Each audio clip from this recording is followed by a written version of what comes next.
their guys. Yes. His name is Musailamatul Kazzab. He claimed to be the prophet and they followed him. So Sayyidina Abu Bakr radiallahu ta'ala, he launched a war against them. And 70 Qurra and Huffaz, they got martyred. So I told you that Umar came to Rasul Abu Bakr radiallahu ta'ala that we have to compile this Quran officially. So people may have a copy. Otherwise, if the Huffaz are getting killed on such a ratio, in such a quantity, so we will lose Quran. So Abu Bakr radiallahu ta'ala said, but Rasulullah never did it, to compile it in one place. Because even these 62, one guy has one portion, another guy was having another portion, a third guy was having another portion of Quran. But Abu Bakr says, radiallahu ta'ala, as Imam Bukhari narrates, that later on Allah opened my brain and heart for the thing for which the brain and heart of Umar was opened. So he said, okay. So he summoned Zayd ibn Sabit radiallahu ta'ala, one of 62, or you can call him chief inscriber. And he told him this. Zayd ibn Sabit says, Imam Bukhari narrates, he said the same thing as Abu Bakr said to Umar. But in minutes, his opinion also changed like this. He said, yes, that's good. We have to compile it. But he said, that was such a difficult task that if Abu Bakr Amirul Mu'mineen would have made me bound to take a mountain of Medina and to take it to Sham or somewhere else, that would not have been that much difficult for me, like as the compilation of Quran, because responsibility is very big. It's the Kalam of Allah, it's the book of Allah. So he said, then he started. So he compiled it. Now that nuskha, or that compiled copy, that was with Abu Bakr, then with Umar, and after Umar it was with our mother and the daughter of Umar, Sayyidah Hafsa radiallahu ta'ala anha. Got it?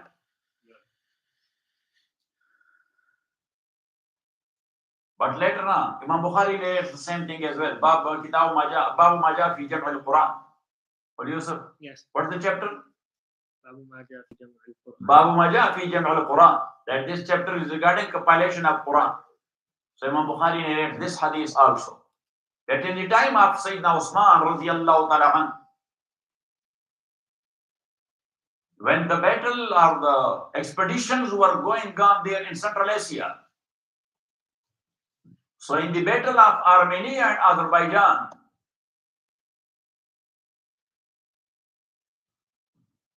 as the Khulafat were expanding, look, on one side it went to Africa, on the other side it was knocking at the doors of Europe. On third side, in the time of Usman radiallahu ta'ala anhu, some Sahaba went to Karachi even, and to India. And on the other side, to Central Asia, because this whole area was conquered. So they crossed River Amu. They crossed what? River Amu. The river Amu. What was? Amu. And they crossed over the river and entered into Central Asia. And the big battle was taking place in Central Asia. Armenia and Azerbaijan got conquered. But as people were accepting Islam, accent of different people was different. Because whatever language later on you will learn, doesn't matter how much fluent you are therein, accent will be there. Will be there or not? So, if because of accent, people just, what he speaks. Also, how you will speak his language. Yeah, you will be doing the same stupidity as he is doing. It's not a matter to make a fun of someone. Because from the very beginning, whatever your language is, whatever, so your buttons are fixed based on that. Because that was the time when your tongue and your teeth and all your makharij, these were flexible. These are flexible. So you were speaking your own language, so these are fixed and fitted there. Now, whatever other language now you will speak, for sure you will be having accent. So because of accent, they were saying, this is wrong. So they were saying, no, you are wrong. And both of them were okay. Both of them were okay. Got it? So now, for example, Mawlana Yusuf, he will recite, yes, غير المغضوب عليهم ولا الضالين. Got it? But when I will recite, because in our area, we don't pronounce dwad, we pronounce wad. Got it? So when I recite, so I say, غير المغضوب عليهم ولا الضالين. So you will not find that he said wad or he said wad. Got it? Not it. So anyhow,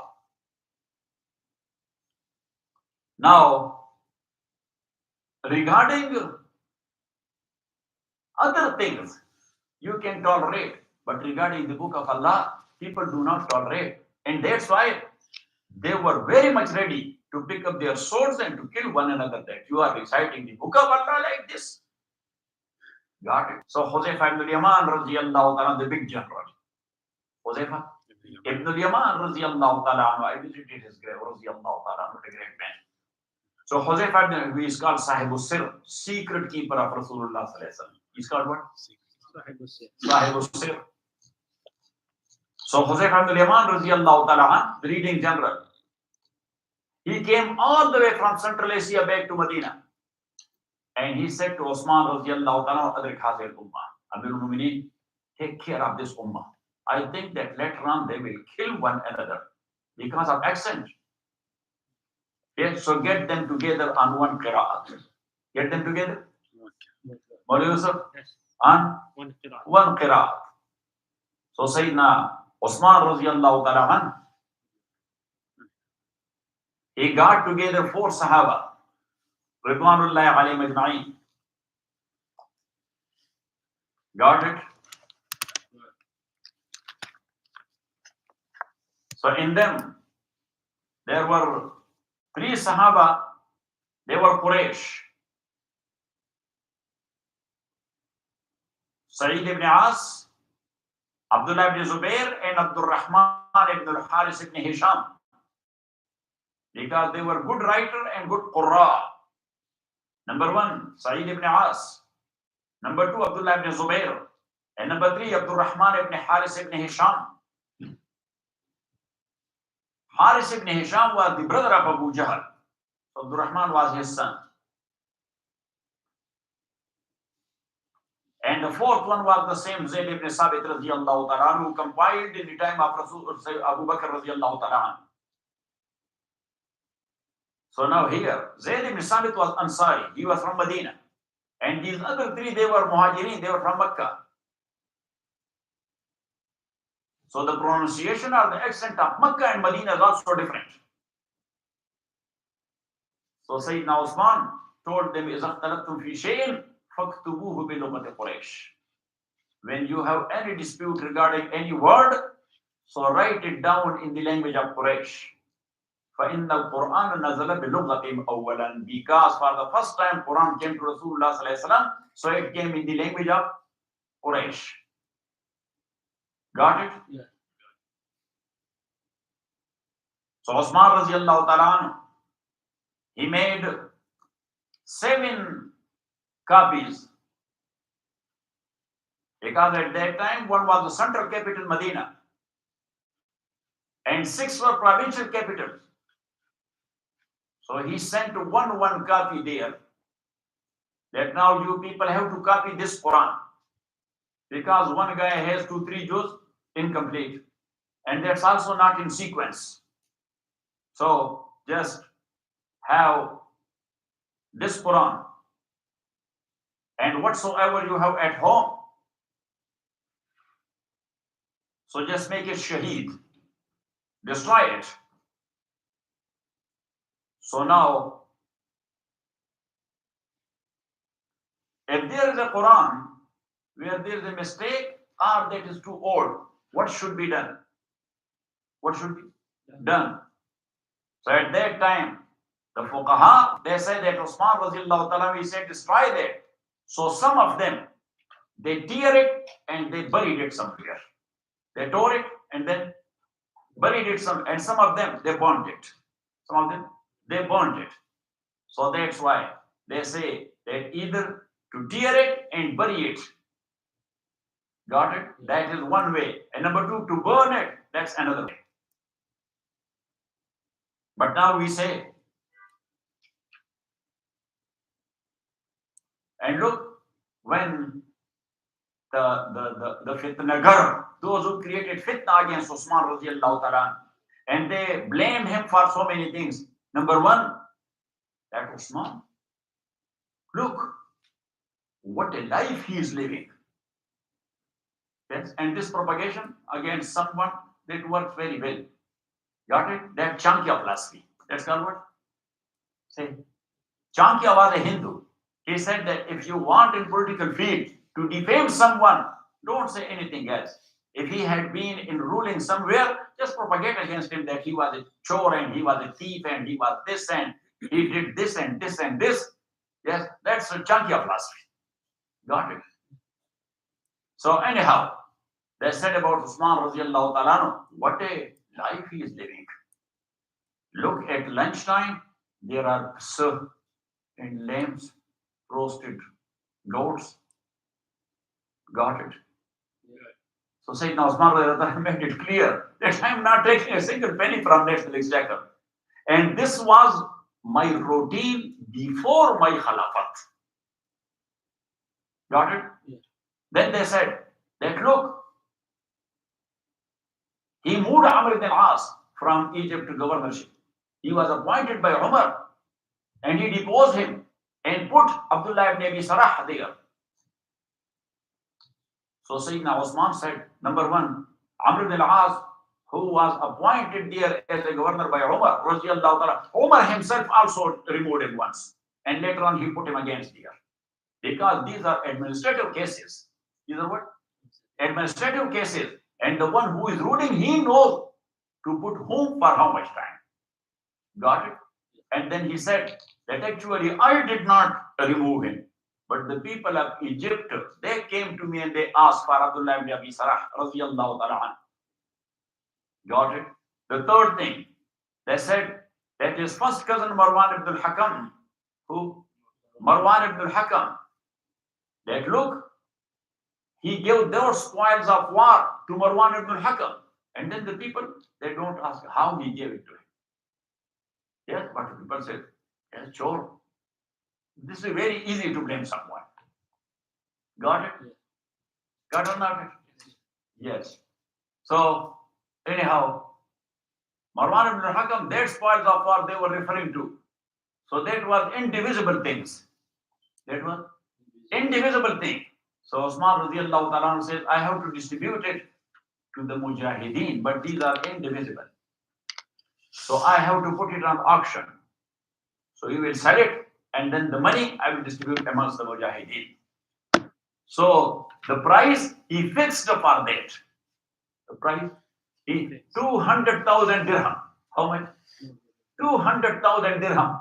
But when nobody, he said, I will take it. I will take it. Nobody said it. So then Osman radiallahu ta'ala said that Marwan, he said, he said, you should pay that money to the exchequer. I will distribute it to the Mujahid. He said, I don't need it, but if you want. Rich man. So he said, I will do it. And this was a fourth thing. That look, Osman burned Quran. Ya subhanallah. And if somebody will say about somebody burned Quran, so before court the people will kill him. That's what happened in Pakistan most of the time. Got it? People, they blame someone that he burned Quran, and the people come and then, yes, with fist they kill him. Because people become emotional. You know what I'm saying? Yes. So they say, look, Osman burnt Quran. Yes, I told you, yes. He ordered for that. They destroy it. Not to have incomplete Quran, so there will be confusion. Got it? Yes. So anyhow, Mawli Yusuf, Yes. Ibrahim Nakhai, he says it should be buried. But other ulama says that if that is buried, so still it is possible that it could be inserted. Yes. So that's why now when we have, because people at home, they have Quran which has become old and now that's not for tilawat. So they bring it to masjid and put it here. Yes. So then I said to Tariq Jan, that what the machine is called? Shredder. The shredder. So I tell him that shred it and then take it somewhere and bury it. So first shred it, so it may not remain Quran. So the words are not there. The words of Quran are Nothing. not there. And some people back home, I don't know here, they throw it in a river. So the river bring it to the side once again, and there the dogs and the kids and everything they are jumping on, and maybe they are doing pee as well. So there in Pakistan, I give a fatwa that this is haram to throw it in the river. Don't throw it in the river. Yes, the only thing is that if you will tie stone with that very tightly, so it may go down to the bottom of the river. Yes, so later on it will get ruined itself. But this is the easy way. Yes, to shred it and then to bury the that somewhere. Got it? Yeah.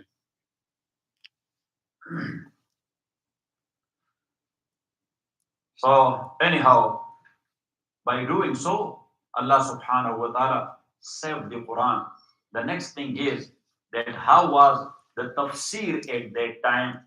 How in the time of Khulafa Rashideen, they were interpreting the book of Allah subhanahu wa ta'ala, and what are the rules for us to explain and interpret the book of Allah. وصلى الله تعالى على خير خلقه محمد وآله وأصحابه أجمعين برحمتك يا أرحم الراحمين.